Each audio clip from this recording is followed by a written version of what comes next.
Hey everyone, welcome to This Explainer. Today, we're diving into an archaeological anomaly buried deep in northern Syria. And honestly, it fundamentally challenges our traditional timeline of human history. If you thought you knew exactly how civilization began, well, get ready, because we're about to look at evidence that literally forces us to rethink the whole shebang. For generations, we were taught a super logical sequence of events, right? We thought agriculture sparked civilization.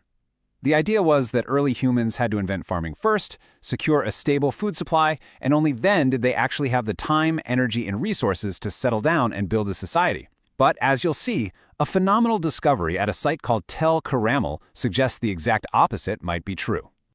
Okay, let's take a look at this standard timeline. You probably learned this in school.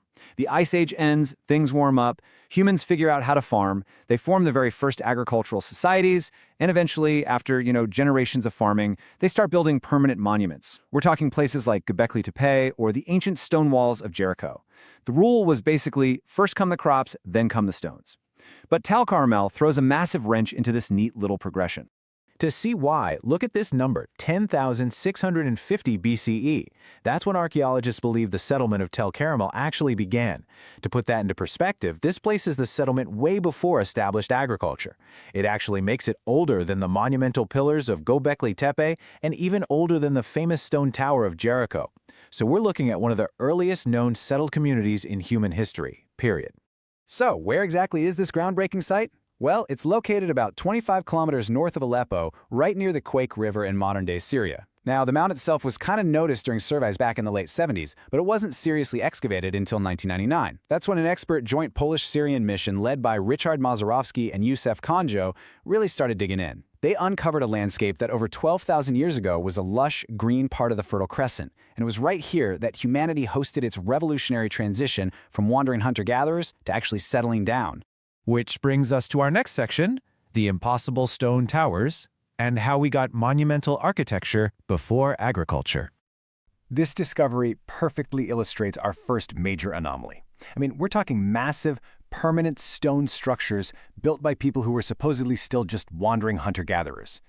Archaeologists uncovered not just one, but 5 distinct circular stone towers built over different time periods. So this wasn't just a fluke, right? This was an evolving construction capability. The earliest tower was already massive, about 6 meters in diameter, and they just kept getting better at it.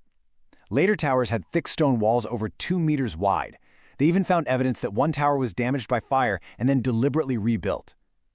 This level of organized construction completely rewrites the history books, especially when you remember this predates the Tower of Jericho by roughly 2,000 years. So the absolutely crucial question here is, why? Why on earth did groups of humans who hadn't even fully mastered farming suddenly feel the need and find the incredible organization required to build massive stone towers 2 millennia before Jericho? Nobody just expends the calories to build 2-meter-thick stone walls just for the fun of it. Experts have a few leading theories to explain this. First, they might have been defensive watchtowers to protect their territory. Second, they could have served ceremonial purposes. Or third, they were social and communal gathering centers. And what's really fascinating is that in one of these structures, archaeologists actually found a central hearth surrounded by benches. That specific detail strongly hints at a shared community gathering space. They were coming together, sharing physical space, and actively building a community. All right, let's look at the tools of the transition and what life was like between these two eras. Beyond those massive stone towers, the everyday items left behind in the dirt tell an equally amazing story. They perfectly capture a people living right in the middle of a massive evolutionary leap. On one hand, you've got flint blades, proving they were still out there actively hunting gazelle. But on the other hand, archaeologists found grinding stones, mortars, and pestles. That means they were already collecting and processing wild cereal grains. Add to that decorative objects crafted from bone and stone, plus clear evidence of permanent homes and shared labor, this community was highly organized. They were settling down and sharing the workload long before farming was perfected as a science. And then there's this. Buried among the stone and bone, they found a highly unexpected artifact, a polished piece of copper. This isn't just a neat little find. This is literally one of the earliest known metal discoveries from any archaeological site on Earth. It marks humanity's earliest known experiment with metal. Now, to be clear, they didn't know how to smelt metal yet. That complex technology was still thousands of years away, but look at what they did do.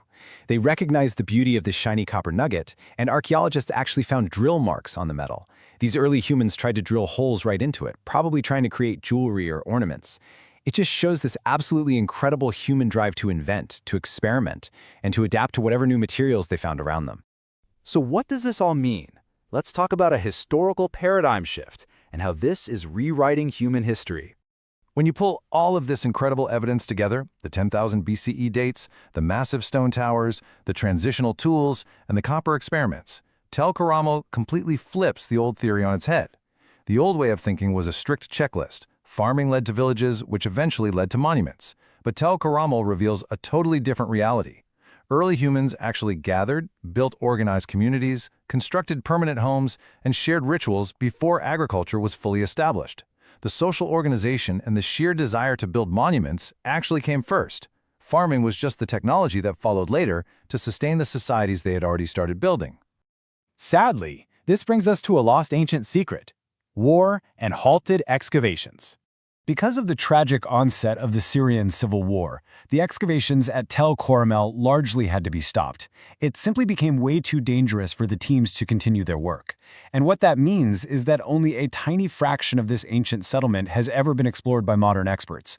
The vast majority of this site remains completely untouched, its secrets still hidden deep beneath the soil. But what we have found leaves us with a profound realization, perfectly captured right here. Civilization did not suddenly appear. It evolved through countless forgotten experiments across the ancient world. Tel Al-Qaramel is concrete proof that our ancestors didn't just wake up one day and decide to build modern cities. It was a slow, beautiful evolution of trial and error. It was building heavy stone towers before planting neat rows of crops, and trying to drill into copper before knowing how to melt it. With so much of Tel Al-Qaramel still buried, it leaves us to wonder, what other incredible chapters of human history are still out there, waiting silently beneath the dirt? If just one partially excavated site in Syria can fundamentally rewrite the timeline of human civilization, what other forgotten settlements hold the earliest chapters of our shared human memory? Thank you so much for joining me on this explainer. Keep feeding that curiosity, and I'll see you next time.